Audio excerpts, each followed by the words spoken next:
tubaniriza ku TV ezenjalo twagala kumanya olunaku lwa lwaki mutuyise wano.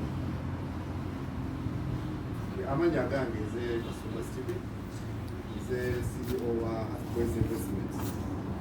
Ati Boys buli amabaala ne business endala ba restaurants. Ensonga lwaki twagadde okubasekana leero, okusooka kwe kwebaza gavumenti nti yakkiriza etukulewo oluvannyuma lw'emyaka 12, era nga ffe bannannyini mabaala tusanyuse nnyo kuba nti ekyo gavumenti ekituuseeko kuba buli kaseera tubadde mu ssuubi. Mpozi era mpozi sinagenda wala ambagire benti nabo Peter Serem ye ambasada wa Happy Boys, omwami Senoga Sandrach ye operations director wa Happy Boys wa business Happy Boys zonna. Then tulinawo n'omuyimbi waffe bamuyita Fiki Miki, mwana muto ffe tugezayo mujjayo era najja kubaako kyalogamba. Naye nga mu myaka gino egiweze kumpi ebiri kya gavumenti etugala tuyise ebizibu bingi. Ekyokulabirako nja kugamba nti ebifo bino nina ekyawano Namasuba n'ekyemusege bisasulira miliyoni 5 buli kifo, kati omwaka osasula miliyoni 5, emyaka 2 miliyoni 12, ekitegeeza nti ebifo bibiri mu myaka 2 bagenda biteeka miliyoni 24. Naye nga gavumenti ebadde tevangayo tuwa buyambi bwonna. Tufubye nnyo okulaba nti ebifo bino tugezeezaawo ebbanga lino nga tulinda gavumenti etukulewo. Naye twakisanyukidde nnyo ekyokuba ti gavumenti egenda tukulewo. Naye tokoma ku ekyo erabe nti era etuyamba okulaba nti tukugula bizinesi ze, kuba abannaffe bangi baggaddewo. Essaawa zino ogenda mu bifo ebisinga ebyalimu amabaala bateekawo maduuka, si nti baali tebaagala n'ebifo byabalemerera. Era ffe tubadde Mukama tukwatiddeko nnyo, titubadde bagumu nnyo, era buli akyalina ekifo ekisanyukirwamu nga kyayimiridde abadde musajja nnyo obadde mukazi nnyo. Era gavumenti tusaba etuwe obuyambi bwonna bwebeesobodde tulabe nti tuyimusa bizinesi kuba naite economy ebeezawo nnyo eggwanga. You cannot underestimate it. Era nkiwa nti gavumenti naye kiwuliddemu okuba nti night life eri ekijjawo, economy yayo naye ebadde sitobole. Tubadde n'ekizibu ekyo, ne tuba n'ekizibu ky'abakozi. Abakozi abasinga batugenda kuze ebifo bibiri ne abakozi 100 wano 7 ne Busega 7 ne bakozi 100. So ne gavumenti erina okumanya nti ffe gavumenti ezo olowooza nti we are jokers, ne tutwekolingira ddala abakozi kazi ndi abakozi 100 naye abasinga bantu abamu bagenda Dubai, abamu bali ku mibala, abamu badda mu bufumbo. Kati twesanze nti ate tulina okuddayo okuzimba ebifo bino bipya. It is too expensive. Ogaseeko innovation because ne staff training is capital.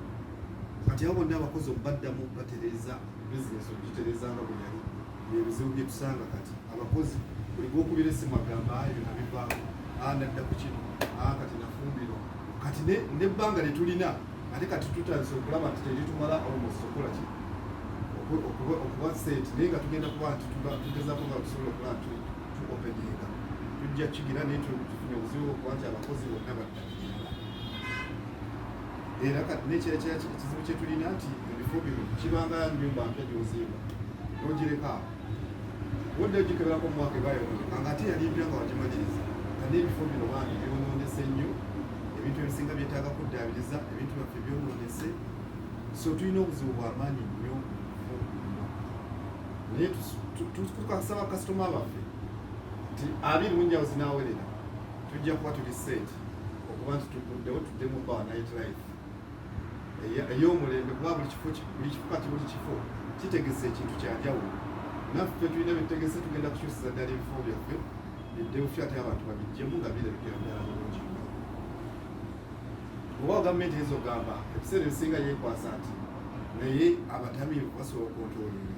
Si buli ajja mu bbaala nti ajja kutamirira. Abamu bajja stress zaabwe, naye si buli ajja wano buli anayingira ebbaala nti avaawo atagala ng'omukulembeze w'eggwanga walowooza. Tulina ba decent, tulina bakasitoma abali very decent corporate bajja n'amanya nti alina limitation yet 3 bottles of beers n'agenda. Naye bonna gavumenti ebatwalira lumu baba banaagamba nti abantu ababbaala tebali controllable. No, we can control ourselves. First of all, nze wano tuuza abantu capacity mazi tuzaza okutuuza abantu 8. Naye nina open space wabweru, nina open space waggulu eru, tusobola obba wamu amabanga. ate naffe bakasitoma baffe tubakontrolinga. Otherwise singa ogamba nti singa weesanga nti death rate nze ndi ku Ntebe Road, singa abatami baaki bali ali controllable, walibadde ogamba nti buli wiiki mbeera n'abafu 100. Abantu beekontrolinga, si buli ajja mu bbaala nti aluzinga sense. No. So ekyo gavumenti ereme kituteekako nti byali controllable. Tuyinza okubeera actually tuyinza okwekontrolinga n'okusinga ebifo ebirala byemulowooza. Sijja byogerako naye we can control ourselves. First of all, tuba n'abantu ababanaginga abantu bonna ababakontroli n'alaba nti ono avudde mu mbeera ze tumu-excusinga akole ki. Ate waliwo ebifo ebimu nga tosobola gamba nti kuba n'ojjudde nnyo vaawo abantu bayongerako kwenyiga. Neffe tulina ba bouncers abakontrolinga abantu. Era sookuba kutegeera nti gw'ovudde mu mbeera kati you can excuse us, you have taken more than enough, go home. So gavumenti etuwagire nnyo ereme kulowooza nti ffe nsibuko ya COVID. Ewawa amabaala bagaggala COVID abadde takyatambula, abadde akyatambula. Singa baggalawo amabaala COVID n'alekera twaligambe nti amabaala COVID yegatambuza, naye namba zibadde zeeyongera oluusi ng'ate n'amabaala maggale. So gavumenti ekyo ereme kitusibako nnyo. Naffe tulina abantu betulabirira, tulina abakozi baffe bakuli mu bitundu abasinga. N'osanga abakozi n'agamba nyamangira asula mu bbaala paka otuliddemu okukola ebintu ng'ebyo. So ffe tubalamu nti tugomba nina abakozi 140, buli mukozi alabira abantu 3. Be bantu 520 baliisa. Kati onyomu ati ekifo ekyo nga kiriisa abantu 520 bonna. So gavumenti ate nekiini gye tutambuza embeera y'amaanyi. Nze wenzigula wano ku Ntebe Road, abantu abatundire wabweru awo ebintu byabwe kumpiimpi abanekubaitiri. So nze wembambala nti mugaba emirimu mingi. So ebifo bino ebyekiro gavumenti ebiwagire teddamu olowooza nti biriko obuzibu ku COVID. Nedda tetuli batambuzi ba COVID. COVID tusobola omumanaginga naffe tubeerawo nga bizinesi. Kuba kati bizinesi esinga ziri mu mabanja. Amabaala agasinga gali mu mabanja. Agasinga ebizibu byakati. So gavumenti etuyambe etuwe obuwagizi. Nekya kyetukimu kati okutereeza tuli mu staff recruitment era nkubiriza abakozi bonna. Wano Happy Boys twetaaga ba cashiers, twetaaga ba waiters, twetaaga ba bouncers, twetaaga ba DJs. Tukubiriza kati sawa yagaba mirimu. Abadde batudde waka nti balina mirimu mujje mugezeeko emukisa gammwe tulabe bamusobola okukola mu bifo bino. So ne gavumenti erina emirimu ate gye yali esibye kati eguddewo emirala. Tubakubiriza mujje tubawe emirimu. So muyinza okumbuuza nti tweteekedde ki bakasitoma baffe tugenda kuddamu tubona night life ennungi.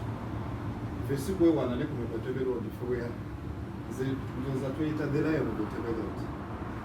Ntebe Road eno ffe tugifuga era owa ali onyiddeko mu kifo kyaffe kyanjawulo. Nze ekimu ku byensinga okufuga night industry sikiwanti waliwo e Kampala nsinga sound, naye wali owozzeemu wano otegeera sound sikiwanti waliwo atusinga sound. Batwataddeko nti ebyuma byogere naye lwakuba abategizi abamu tebaawula sound. Sound esooka kubanga n'owobeerawo neyomba muwuganyiza ati osooka okunyumya ne munno. Otuuka mu kifo ng'ekyo nga munno oba olina omugamba olina musemera kutya otegeera sound alina ekizibu. Naye oba oyagala okuwulira kye bayita sound, jangu nga tuguddewo 24 tutekisingireko owulire sound. Oliddayo genda ewalala ojja gamba nti Happy Boys erina sound. Ekyo kyo kyemanyi era bujazze wano akimanyi nti kyamaanyi. Otuuka ku bya ng'abaagala emipiira tulaga emipiira ena. Bifo bitono nnyo ebiraga emipiira ena. Naye wano tulaga emipiira ena. Abasinga bakoma ku 2. So basoka lovers era abalaba omupiira bamanyi nti wano kiba kiyitirivu nnyo. Era tufaayo nnyo ku customer experience. Owaawo omuntu ayinza ogamba Happy Boys abantu baagalawo ki, lwaki baagala nnyo ekifo ekyo. Naye nfa nnyo ku customer experience. Omuntu ayita mu ki ng'azze wano biki byafunamu. Ate tuwafudde mukisa mulungi tuli tubadde tubonaabona nnyo ne restaurant naye kati twalina munnaffe yavaawo wali tugaziya twakolawo restaurant ey'omulembe bulungi. Naye ne COVID erina nebeze nabyo ebirungi kubanga kati yatuba n'opportunity nga akati kulewo kifo ekiriisa era tulina ne restaurant ennungi ennyo naye ejja kubakola 24 hours. So tubakubiriza ojje mutuwagire ng'ebifo bino biguddewo tugenda kubawa experience ennungi. Tugenda kugulawo the big bang. Era gavumenti tusaba etuwagire. Namwe bakasitoma mukobe omanye abamu bakyusa birowoozo naye still you need to be happy. tusobola kubeerayo nakatala because twetaaga okusabika mpozi yinza okuba omukisa ambasada afe ayinza okuba alina kyagamba operations bayinza okuba buzakukola ambasada gatanayo gatwaliyagade singa gavumenti ebyeguddewo negamba nti mulina walkthrough zinaabeerawo abagenda okeera abantu kumulya